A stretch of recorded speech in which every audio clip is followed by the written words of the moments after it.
จจะมีบางทีฉันดูสับสนมีใครบ้างไหมสักคน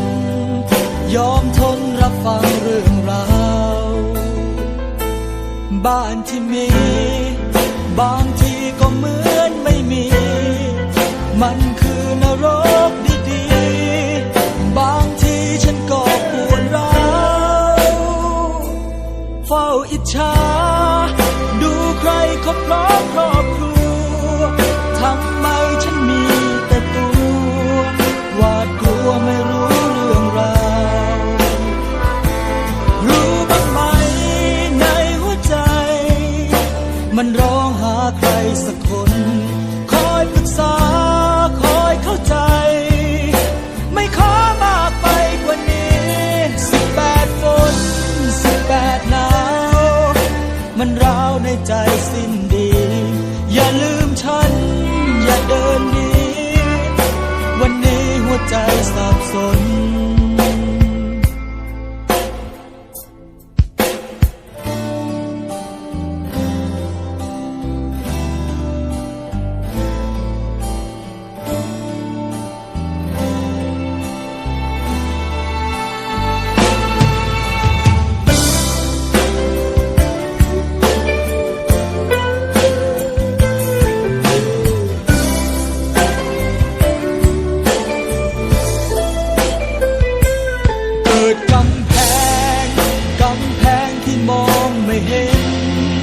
ปิดใจจนแสนจะชา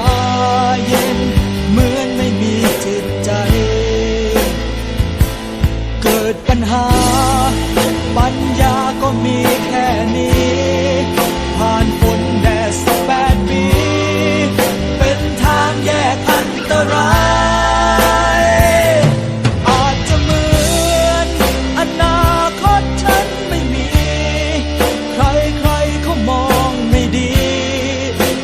ใครจะรู้ข้างในรู้บ้างไหมในหัวใจมันร้องหาใครสักคนคอยปรึกษาคอยเข้าใจไม่ขอมากไปกว่านี้18 ฝน18 หนาวมันร้าวในใจสิ้นดีอย่าลืมฉันอย่าเดินหนี